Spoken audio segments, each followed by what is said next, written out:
Você vai ouvir agora Café com ADM, o podcast do administradores.com. Apresentando Leandro Vieira.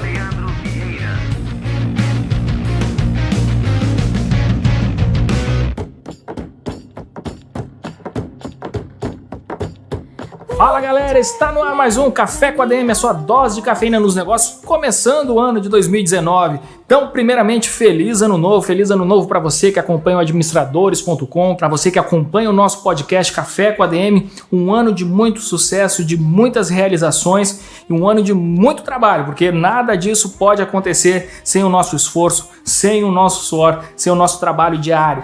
Por aqui estaremos juntos todas as semanas com o melhor conteúdo sobre negócios, com essa dose semanal de cafeína para você turbinar realmente os seus resultados, para você atingir sempre a máxima performance nos seus negócios. E no Café com ADM de hoje eu trouxe aqui simplesmente um bate-papo imperdível com Renato Bernheft.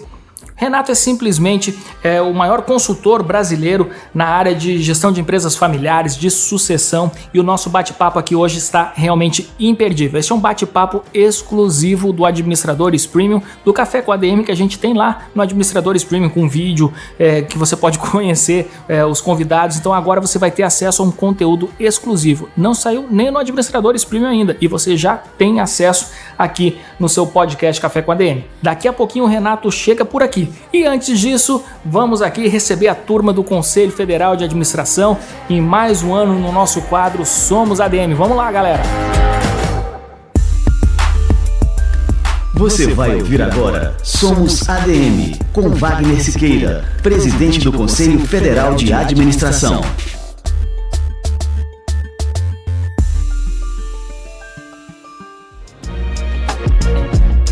Depois da eleição de Jair Bolsonaro, a RBA trouxe especialistas para analisar o governo do presidente eleito, a reformulação do Congresso Nacional e quais serão os desafios a partir de 1º de janeiro. Ainda falando em política, um levantamento do DIAP indicou que a taxa de renovação na Câmara Federal superou as expectativas e alcançou 75% nas eleições de 2018. Com isso, 267 novos deputados federais vão assumir o mandato no próximo ano. É o maior índice de renovação dos últimos 20 anos. Pegando carona na pesquisa, a RBA entrevistou o governador eleito de Minas Gerais, que recebeu 71,8% dos votos. Administrador e candidato estreante, Romeu Zema será o 39º chefe do Executivo Mineiro. Sua gestão promete ser marcada pela primazia do profissionalismo no serviço público. Você ouviu Somos ADM, com Wagner Siqueira, presidente do Conselho Federal de Administração.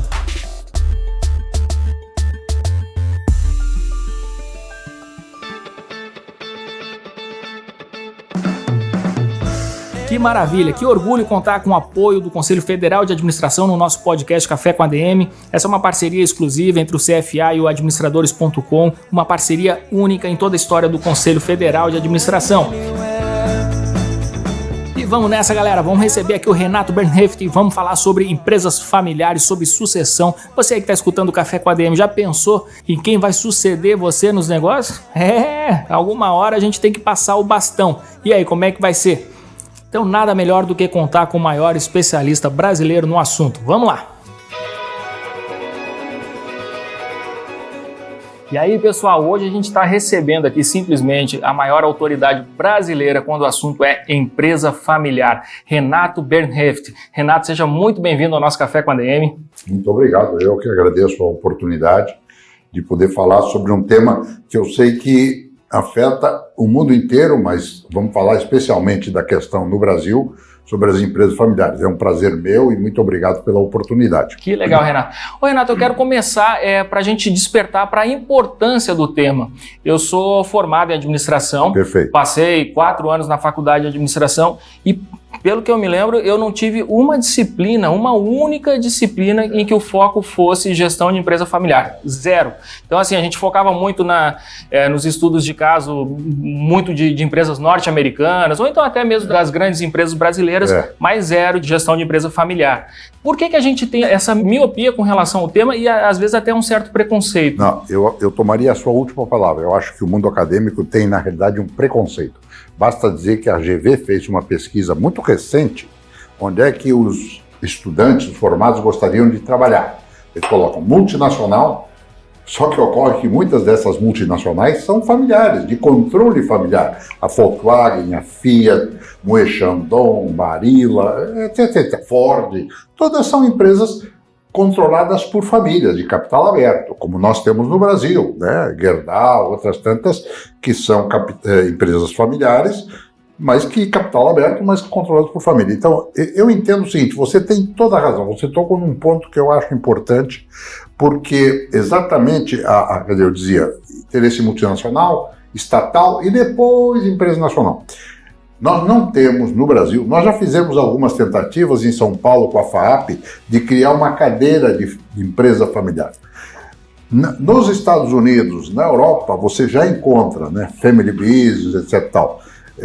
Cadeiras. Inclusive, um dos livros que eu escrevi junto com um professor do IES de Barcelona, Miguel Ángel Gail, mas eu tenho escrito, inclusive, porque eu acho que o mundo acadêmico, na minha opinião, tem duas questões que precisam ser olhadas. Continua preparando para o emprego, não prepara empreendedores, você não vê empreendedores saindo da universidade. Empreendedores continuam surgindo das camadas socialmente mais baixas.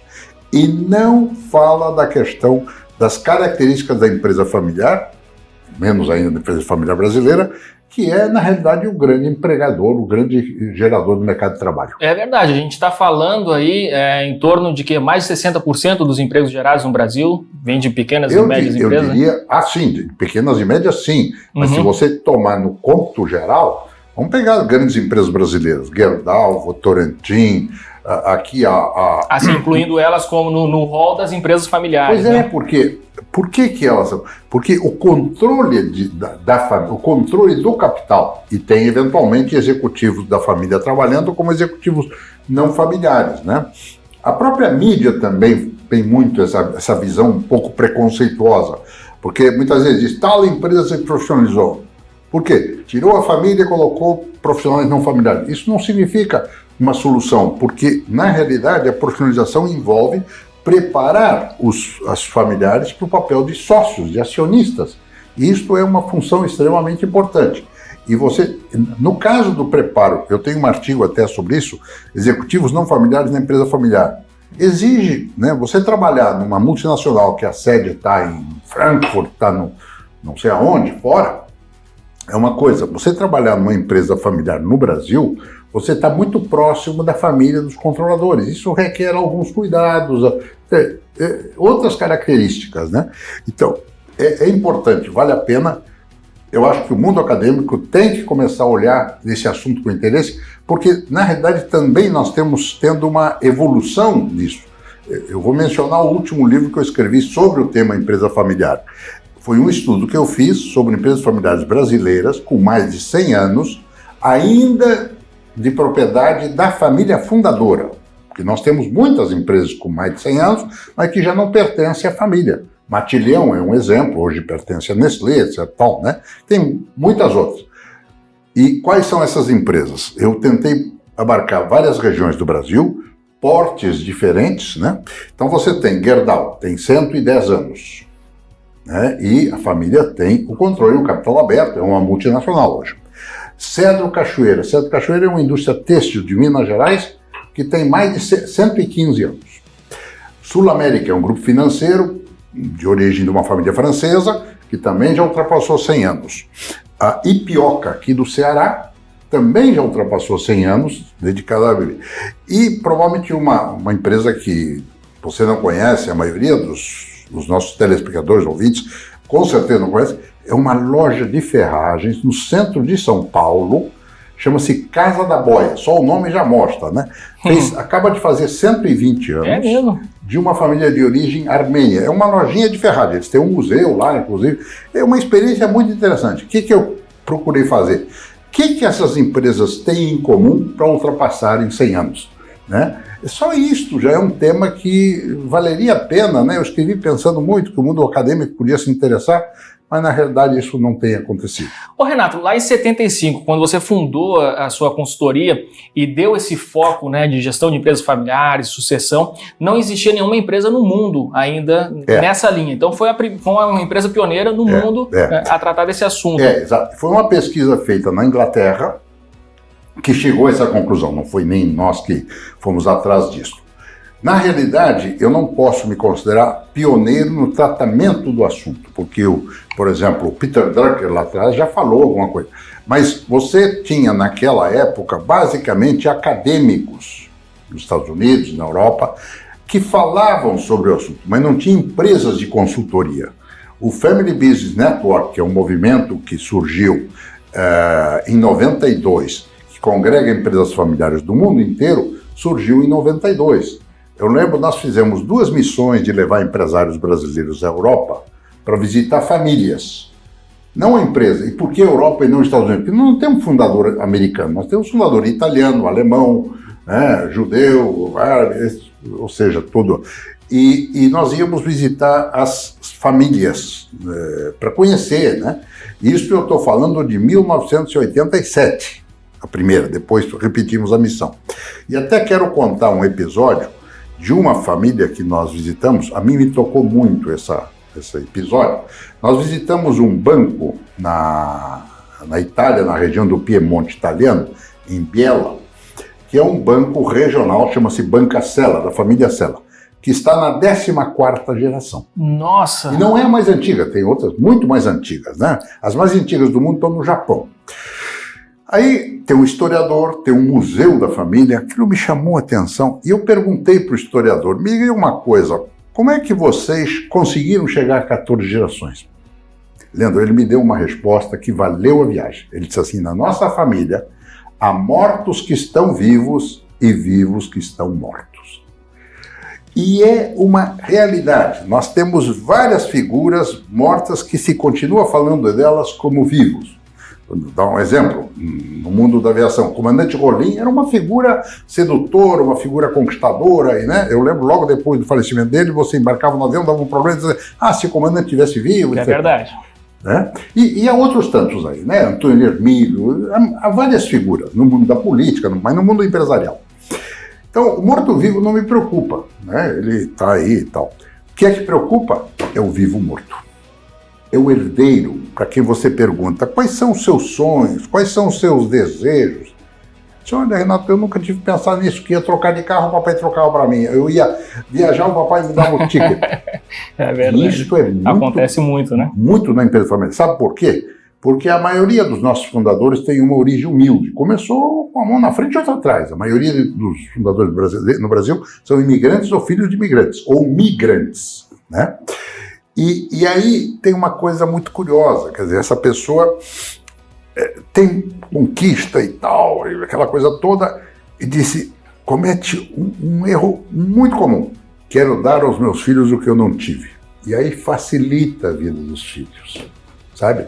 Então é uma coisa que há um cuidado que tomar, né? Eu já fui a muito enterro de fundador, eu sou um contador de histórias, né?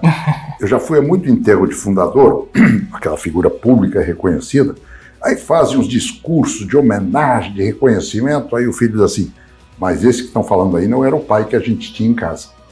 Quer dizer, na realidade ele se dedica à sua obra, à sua criatura, e deixou a família, né? Então, quando você começa a vir a segunda geração, é aí que vem, de fato, o grande desafio. Você falou assim que essas famílias, essas empresas centenárias, né, que passam de uma geração para outra, elas têm algo em comum, porque assim, eu imagino assim, cada família é um universo, claro, então assim, não existe uma família igual a outra, as relações são totalmente diferentes, mas assim, o que existe em comum entre essas famílias de sucesso que conseguem dar seguimento aos seus negócios? Perfeito. Eu não vou conseguir lembrar de todas as características, mas tem algumas que são, digamos, as mais importantes. E, de fato, são famílias completamente diferentes, né? Tem família de origem alemã, tem origem... né? A primeira coisa que apareceu, e que inclusive coincidiu com um estudo feito na Europa com empresas familiares com mais de 200 anos, é que esse assunto começou a ser tratado com o fundador em vida. Não ficou para depois. Não é aquele cara que fez um testamento, montou uma holding e disse depois vocês se... Não. Ele permitiu que o assunto fosse tratado.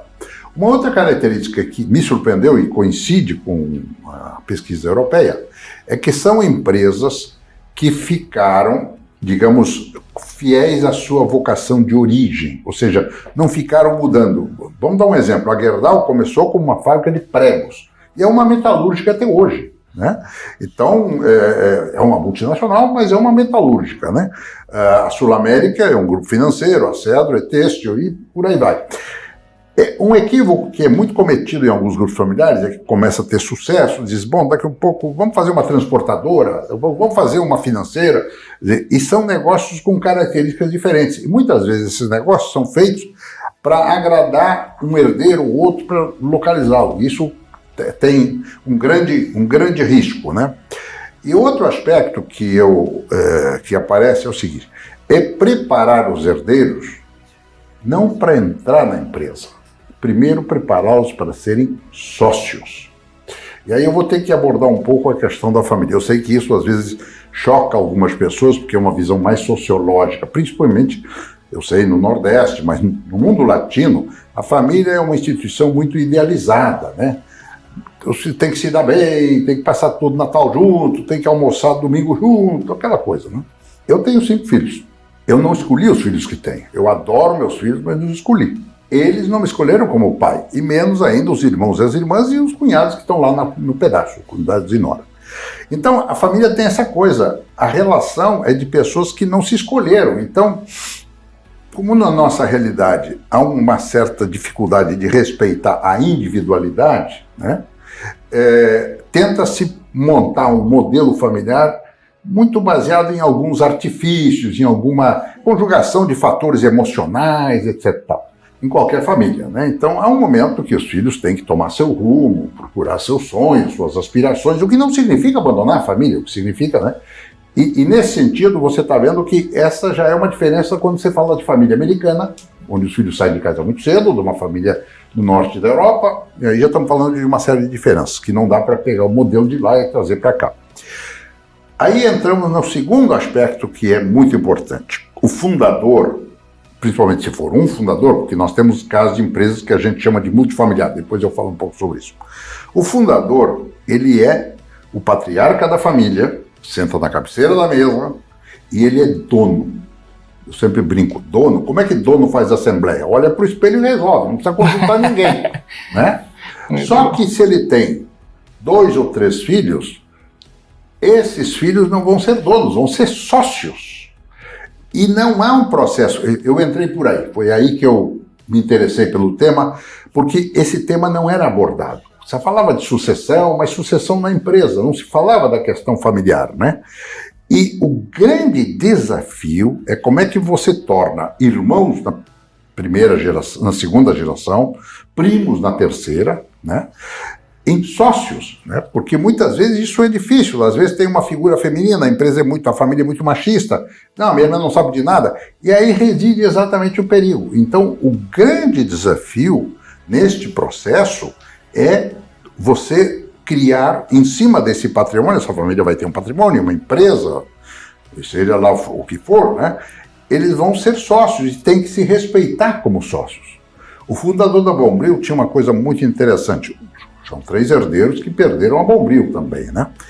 Ele escrevia cartas para os filhos publicaram um livro, por isso é que eu sei, essa é uma preciosidade. Numa das cartas ele dizia uma coisa que é da sabedoria, né? Ele diz assim, filhos, procurem se entender, vocês não vão ser donos, vocês vão ser sócios. Quem tem sócio tem patrão, tem que dar satisfação. Boa. E aí você vê muito herdeiro que vai para a empresa e se acha dono e não quer dar satisfação para os seus irmãos, só que os seus irmãos depois podem Outro erro muito comum que o fundador faz, escolher o seu sucessor. Ok, quando ele não estiver mais aqui, os irmãos vão dizer, olha, você era o escolhido do papai, agora a conversa começa toda outra vez. Então são alguns equívocos muito comuns no tema da empresa familiar. Ô Renato, e no caso, bom, você falou assim, a empresa vai se desenvolvendo sob a figura do seu fundador, muitas vezes os filhos ficam à mercê das decisões do pai. Perfeito. E eles acabam tendo outras aspirações. Né? Eles não passam pelas dificuldades que o pai passou, eles têm muitas facilidades e acabam escolhendo outros caminhos. Perfeito. E aí, quando o pai se vai, aquela empresa fica ali para a família que não se preparou para assumir aquele negócio ou talvez não tenha nem o interesse né, de trabalhar ali à frente daquele negócio. Nesses casos, o que fazer? Sempre há uma alternativa, né? Porque, na realidade, se voltarmos ao ponto inicial, se o fundador se permitir que o tema seja tratado com a presença dele, isso ajuda muito, né? Porque, é evidente, pode ter um filho que diz, pai, eu adoro a empresa que você fez, mas eu não quero trabalhar na empresa, eu quero ser médico, eu quero ser advogado, eu quero ser outra coisa. Isso não é quer dizer, salvo que o cara diz, não, vocês têm que trabalhar, fiz para vocês, que é muito o discurso também de muito fundador.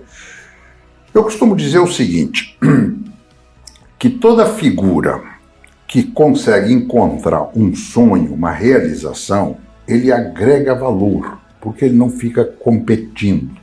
Eu vou dar um exemplo, eu gosto de dar exemplos práticos, não estou autorizado, mas é uma coisa pública. Vamos pegar um exemplo, Valtinho Moreira Salles, ele é um herdeiro do Unibanco, do Itaú Unibanco, ele é cineasta. Eu digo sempre, quanto mais brilhante cineasta ele for, melhor acionista ele é. Porque ele não fica competindo com o Pedro, se foi na Ilha de Cara, se foi no Roda Viva, se foi não sei aonde, porque ele tem brilho próprio. Sabe quem é que cria problemas? É quem não encontra o seu caminho, realmente, né? Então, é plenamente possível, existem várias alternativas, né? Por exemplo, se nenhum filho se interessa em trabalhar na empresa, ok, pode pensar em vender a empresa, então a empresa continua, né? Nós temos vários casos no Brasil, Matilhão mesmo foi assim, tinha um número de herdeiros muito grande, vendeu a operação e os filhos foram cuidar das suas vidas e a empresa continua. O risco é de, por final, não sobra família e não sobra empresa, né? Ou um ou dois optam por trabalhar na empresa e os outros vão fazer outros caminhos. O que é importante é que esses herdeiros que se tornaram sócios prestem contas, envolvam os demais, porque quem estiver excluído é que vai criar dificuldade, vai criar problemas de fato, né? No outro lado dessa moeda tem também os herdeiros que se preparam para assumir aquele negócio ou para contribuir durante, não é nem uma questão de sucessão, mas durante toda a jornada eles também contribuem com o negócio. E muitas vezes existe a resistência do próprio fundador às inovações que aquela geração mais jovem está trazendo para o negócio. Agora vamos falar um pouco mais de gestão mesmo da empresa familiar. Qual que é a boa tônica para um negócio familiar funcionar com harmonia enquanto estão trabalhando os fundadores e também os futuros herdeiros? Ainda vou retomar o aspecto do fundador no que se refere a... O fundador não se aposenta, não vamos nos iludir. O cara é trabalho, e não mal tira uma férias e está com o celular ligado, etc. É característico de todo empreendedor, né? Muito comum. O fundador só vai conseguir se afastar se ele encontrar uma outra fonte de poder. Senão ele não solta a rapadura. Mas não solta mesmo. Vamos a um exemplo. Eu gosto sempre de falar exemplos. Todo mundo com certeza lembra de José de Alencar. Foi vice do Lula. Ele só deixou a empresa para o filho quando foi para a política. Se lembrarmos bem, ele tinha câncer. Quantas vezes a gente viu saindo do Sírio-Libanês, aquela coisa toda e tal. 4 meses depois que ele saiu da vice-presidência, ele morreu. Ou seja, para o fundador, para essas figuras que conquistaram poder, é ser presidente de uma federação, é criar um novo negócio, é se envolver com filantropia, que não está muito na nossa cultura, criar uma ONG, sei lá, são coisas... Mas o fundador tem que continuar sendo preservado, reconhecido pelo seu poder. Porque aí ele consegue se afastar em vida e não fica... colidindo com as orientações dos filhos, aquela coisa toda. Outra questão, falando da empresa, é que o fundador, em geral, tem aquelas pessoas muito leais a ele, esses velhos de casa. E essas pessoas não são leais à empresa, são leais à figura do fundador. Então, os herdeiros, os sucessores, têm que encarar isso também. Agora, uma questão importante é que mesmo que 2 ou 3 se interessem em trabalhar na empresa, essa coisa da igualdade, ela é muito perigosa. Tem que ter um comando, tem que ter, né? E aí eu conto outra história. Eu recebi uma vez no escritório 4 irmãos. Aí eu perguntei assim, quem é o presidente? Não tem um presidente, estão todos iguais. Eu digo, tá bom, mas quando tem um problema, como faz? É o fulano da é o jeitoso. Eu digo, então tá, põe um cartão de visita jeitoso, né? Por causa da dificuldade de aceitar, sim, terminologia, nomenclatura, e muitas vezes tem essa questão de uma suposta igualdade pela irmandade. Mas na empresa tem que haver alguma estrutura, alguma hierarquia, e às vezes, quando há 2 ou 3 envolvidos na empresa, isso fica um pouco mais difícil. Então isso também tem que ser discutido, né? Na realidade, uma coisa é a discussão sobre como nos tornamos sócios, e para se tornar sócio, nosso trabalho envolve a construção de um protocolo, quer dizer, sentar com a família e dizer quais são as questões importantes. Vou dar um exemplo. Critérios de entrada e saída de familiares na empresa, né? Entra porque quer, vai lá e tal, ou não, tem que ter inglês, tem que ter trabalhado fora, tem alguns critérios. E o mais difícil, como é que você despede um familiar e o almoço de domingo continua legal? Né? Isso tem que ser discutido, porque senão amanhã, não é uma decisão fácil. Eu tive um caso de que o fundador não conseguia, por exemplo, despedir um genro. O fundador faleceu, a esposa, a viúva, assumiu, ela era dentista, e uma das primeiras coisas que foi despedir o genro. Quer dizer, teve essa coragem de fazer isso. Então, tem que tomar muito cuidado, porque a empresa não pode servir de acomodação para as pessoas. Tem que ter muito em conta a questão da hierarquia. Isso que eu ia te perguntar, existem casos, por exemplo, de empresas que funcionam muito bem, empresas familiares que, sim, funcionam muito bem, mas que no âmbito familiar, os familiares não se dão bem, e também se existem casos o inverso, né? Famílias que se dão bem, mas que no âmbito, exato, empresarial acabam. Existem esses casos também? Existe. A relação afetiva, né, o vínculo emocional na estrutura familiar, ele é basicamente um vínculo emocional, né? Na família você tem sentimentos, emoções, ressentimentos. Às vezes, né, o filho mais velho sofreu mais porque ainda era o começo da vida, os mais novos já puderam ter mais facilidades. E isso vai pesando, a gente sabe disso, conhece muitos casos dessa natureza. Só que quando nós entramos no mundo organizacional, aí é racionalidade, é lógica, tem que ter, né? Quer dizer, a questão de ter uma estrutura hierárquica é necessária, porque você imagina que 2 ou 3 irmãos trabalham na empresa e toda decisão tem que ser de consenso, quer dizer, isso atrasa o processo, etc. A razão pela qual as empresas familiares, em geral, crescem muito na primeira geração, porque o cara decide rápido, etc. E essa agilidade não pode ser perdida, então tem que tomar um pouco de cuidado em relação a isto, e aquele que for atribuído como sucessor na gestão, ele tem que ter um grau de autonomia, claro, ele tem que prestar contas, porque se existe um conselho de sócios, onde estão os irmãos, ele tem que prestar contas e tem que agir de acordo, porque o conselho de sócios é constituído por pessoas, por familiares, com um olhar em relação ao capital. Ele está olhando a gestão, né? Então, nós como sócios que estamos preocupados com o capital, por exemplo, às vezes tem decisões, nós temos uma operação, sei lá, posto de gasolina. De repente dizem, olha, isso já não é mais um negócio para nós, vamos fechar.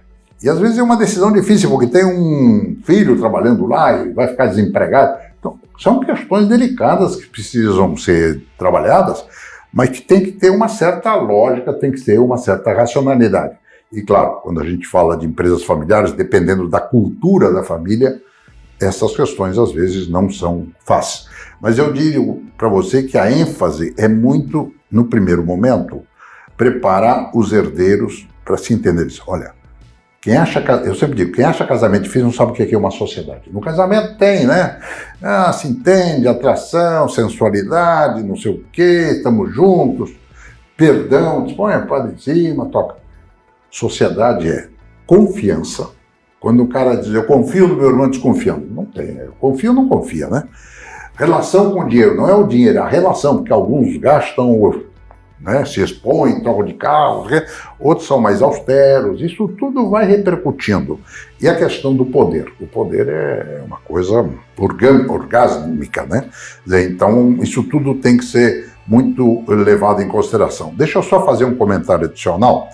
Estamos falando muito de uma empresa, digamos, unifamiliar, tem um fundador. Mas nós temos no Brasil, aliás, no mundo inteiro, empresas multifamiliares. Ou seja, na primeira geração, 2 ou 3 amigos se juntaram e fizeram empresa. Nestas, a situação ainda é mais delicada, porque a primeira geração se escolheu, né? Você, olha, você tem um bom perfil financeiro, então, vamos fazer uma sociedade e vão te sócios. Só que a segunda geração, quer dizer, você não é, são 2 ou 3 famílias, culturas diferentes, então aí o processo exige muito mais cuidado, muito mais delicadeza. Nós temos no Brasil vários exemplos de empresas multifamiliares, muito bem-sucedidas. Então, tem 2 segmentos, é muito interessante isso, eu não vou entrar em detalhe de empresas, mas tem 2 segmentos onde isso é muito comum. Segmento de educação, né, o professor de matemática junto com o professor de português, geografia, vão fazer um cursinho e aquilo virou uma faculdade. E nem todos os filhos vão estudar as mesmas matérias, então não dá por aí. A sucessão é um processo complexo. Outra é a questão de saúde hospitalar, né?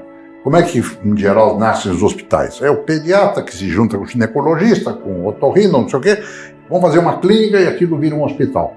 Eu lembro de um caso lá em São Paulo que eu atendi, que tinha pai que dizia assim, só vou dar carro para filho que estude medicina. Quer dizer, puta chantagem, né?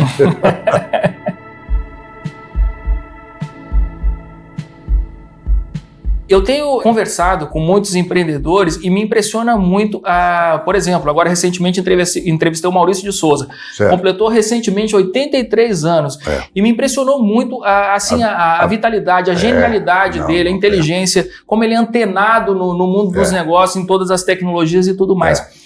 O empreendedorismo é um bom remédio, né, para a gente acrescentar na nossa lista de remédios ali para prolongar a nossa longevidade? A vida está se alongando mais, nós estamos vivendo mais e não é só vivendo mais, com qualidade, né? Você pega o Maurício é uma figura excepcional, é de fato uma referência no Brasil na área em que ele atua e como ele tem muitos outros, né? Então você tem aí fundadores de 83, 84, próximo dos 90. O grande desafio é que se essas pessoas ficam à frente dos negócios, eles têm filhos com 50, então começa já a haver um certo confronto. Por isso que eu digo que é importante que o fundador se reinvente e encontre outra alternativa para continuar atuando. De fato, este é um assunto, eu diria, aliás, a questão da longevidade tem várias abordagens importantes. Você sabe que os alemães já estão chamando de geração 4-2-1. 4 avós, 2 pais e um filho neto. Quer dizer, temos uma inversão da pirâmide. Imagina do ponto de vista previdenciário o risco que isso representa, porque nós vamos ter cada vez menos contribuintes para pagar os aposentados. No caso das empresas, isto realmente é muito mais... ou seja, para a longevidade das empresas tem que haver renovação inevitável. Tá? E aí voltamos sempre à questão que eu coloquei antes, só vai acontecer se o fundador quiser e permitir, porque senão isso vai ficar para depois, e o depois é muito arriscado, né? Porque às vezes tem fundadores que fazem um testamento, só vão abrir depois que ele já não está, e aquilo era a vontade dele, mas ele não consultou os filhos sobre quais seriam as suas vontades, né? Por exemplo, é muito comum formar holding, ou seja, preocupados com as questões tributárias. A holding é um instrumento importante, mas ela protege o patrimônio, mas não administra conflitos, né? A gente recomenda muito, nós não somos advogados, fazemos consultorias com a família, mas no campo do direito vale a pena ver 3 coisas. Direito de família, ou seja, regimes de casamento. Hoje em dia, você sabe, né, os casamentos não estão durando muito, tem vários tipos de relações, estamos falando de questões de gênero, etc. E isso afeta as estruturas familiares, né? Porque muitas vezes, não, meus filhos estão casados, estou separação de bens. Muitas vezes as pessoas o bem está separado, mas o rendimento não está. O rendimento não se separa, né? E as pessoas não têm uma compreensão disso, né? Então, outro é o direito societário e outro o direito tributário. É uma recomendação que se olhe esses três aspectos. Deixa eu te dar um dado quantitativo. No Brasil, 70% das empresas familiares que desapareceram, a causa principal não foi produto, mercado, foi conflitos familiares ou societários não resolvidos. No mundo, o índice é de 65%. Ou seja, pega vários exemplos, né? Não preciso ficar aqui. Vamos pegar um histórico, Matarazzo, lá atrás. Eram 3 herdeiros, né? Teve uma disputa e perderam. Era o maior grupo industrial da América Latina, né? E por aí vai. Nós temos vários exemplos no Brasil de empresas que desapareceram. Algumas desapareceram, outras estão aí, né? Eu lembro que uma vez há muitos anos, eu fui fazer uma palestra nos Estados Unidos para investidores, interessados em empresas brasileiras e tal. E tinha uma lista de empresas e algumas estavam assinaladas. Embaixo dizia assim: recomendamos aguardar um pouco mais porque tem perspectiva de conflito familiar. Ou seja, a gente vai comprar mais barato, né? Porque eu sempre digo, tem empresas que são vendidas, a família se entende, vende, bota preço, mas tem outras onde a família não se entende e elas são compradas na bacia das almas. E isso é uma questão bastante comum e é muitas vezes produto exatamente dessa disputa. Então, a questão longevidade é um desafio novo que temos aqui, porque essas pessoas estão vivendo mais, né? Agora, isso não significa que elas não tenham que encaminhar de alguma maneira, né? Porque eu digo, a relação criador-criatura, neste caso, é muito forte, né? Eu sempre lembro de um caso que uma herdeira, que é personagem. Eu tenho um livro sobre as herdeiras, tem 5 exemplos lá de herdeiras. Eu escrevi isso em 93, quando começavam as mulheres se destacar e tal, né? Ocupar espaço. Uma herdeira, que é personagem do livro, diz assim: Renato, eu acho que meu pai gosta mais da empresa do que de mim. Eu digo, eu não tenho nenhuma dúvida. Porque para fazer você, ele precisou da sua mãe. A empresa tem a sensação que saiu de dentro de mim. Então a relação do indivíduo com a sua criatura, com a sua obra, é visceral. E me diz uma coisa, eu gosto muito da distinção que você faz entre a questão do patrimônio e a questão do legado. Eu acho que, assim, quando eu vi você falando sobre isso, bom, aquilo ali para mim foi um divisor de águas. Porque muitas vezes a gente tem esse pensamento, por exemplo, eu fundei o Administradores, e aí eu penso nos meus filhos dizendo, bom, eu tenho que trabalhar para deixar um patrimônio para eles. E aí você faz a distinção entre a questão do patrimônio e do legado. E para mim aquilo ali foi assim, um divisor de águas, né? Veja o seguinte, o patrimônio é o conjunto todo que você constrói. É a empresa e, eventualmente, outros patrimônios, outras coisas, né? Então, na realidade, o patrimônio ele tem uma possibilidade de divisão, né? Por exemplo, vamos supor que você tem a empresa, tem outros imóveis e, avaliado o conjunto desse patrimônio, um dos seus filhos diz, olha, pai, eu quero continuar com a empresa, mas os outros têm que aceitar, porque aí os outros têm que ser compensados materialmente em proporções iguais. Agora, quando a gente fala de empresa, como no seu caso, quer dizer, não é só uma empresa que você construiu, você tem valores, tem critérios éticos, tem uma porção de coisas que levaram você até aqui e vão levar ainda adiante. Então, isto representa o legado, né? A continuidade da obra é o legado. Por isso é que a gente faz o que a gente chama de um protocolo, né? No protocolo a gente discute várias, e uma das questões que discute é quais são os valores que nós queremos preservar nas próximas gerações. Isso tem que ser muito cultivado, né? A crise maior, às vezes, já na segunda, mas na terceira é mais grave. Você sabe, conhece aquele ditado que diz, pai rico, filho nobre, neto pobre. Por quê? Porque muitas vezes o neto já nasce com o carro importado, já não bem bom. Ele disse, na época do vovô era fácil. Fácil uma pinóia, porque não contaram. Você sabe uma experiência interessante? Isso eu acho que recomendo para muitos empresários. Pega o fundador, esposa, ou a fundadora e o marido, e senta ele para contar a sua história para os netos. Tira os filhos da sala para os netos. Essa experiência é emocionante, já acompanhei várias.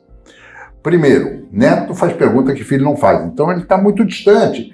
E na medida que ele vai ouvindo a história do seu avô, mas não o avô empresário, aquilo é fascinante. E para o fundador, é uma coisa interessante ele começar a ver a terceira geração, e aí ele começa realmente a entender a importância de deixar um legado, né?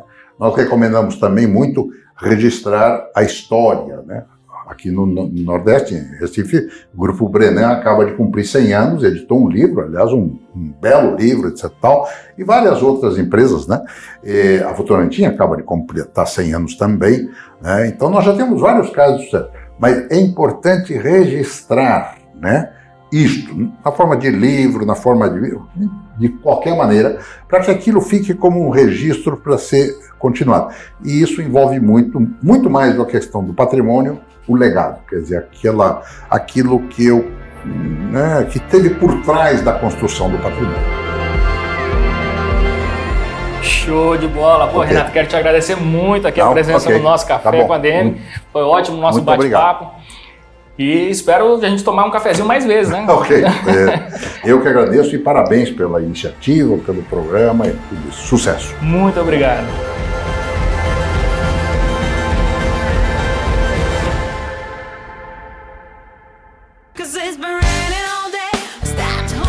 Sensacional. Falei pra você que esse bate-papo aqui era imperdível. Nada como aprender com alguém que é realmente o maior especialista brasileiro sobre o assunto. Se você quer ter acesso a essa entrevista em vídeo, conhecer que o Renato pessoalmente é uma figura extremamente fantástica, acesse aí administradores.com.br/premium.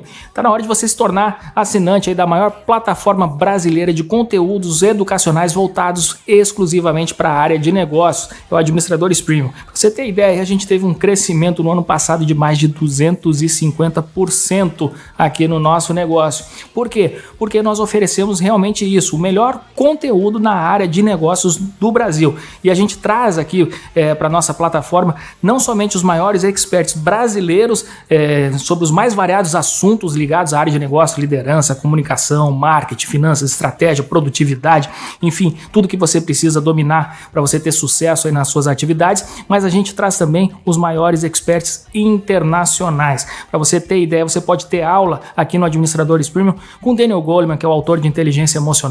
Nós temos conteúdo do IESE, uma das maiores escolas de negócio do mundo, disponível aqui para você, traduzido para o português. Enfim, é a melhor e maior plataforma brasileira sobre conteúdos na área de negócio. Entre aí, administradores.com.br/premium, faça sua inscrição, isso aí vai turbinar os seus resultados agora nesse ano que está começando, e pode ter certeza que você vai começar este ano de 2019 fazendo o melhor investimento de todos, que é o investimento em você. Esse é o investimento que tem o maior ROI, o maior retorno sobre o investimento. Por quê? Porque o que você aprende ninguém tira de você. Você usa, você transforma os seus conhecimentos em novos conhecimentos. Enfim, é realmente o melhor investimento, é aquele que a gente faz em conhecimento, aquele que a gente faz na gente mesmo. E é isso aí, galera, desejando mais uma vez um ano espetacular. Tamo junto nesse ano, conta com a gente aqui no administradores.com, sempre na construção do seu sucesso, beleza? Na semana que vem a gente volta com mais um Café com ADM, a sua dose de cafeína nos negócios. Até lá, galera!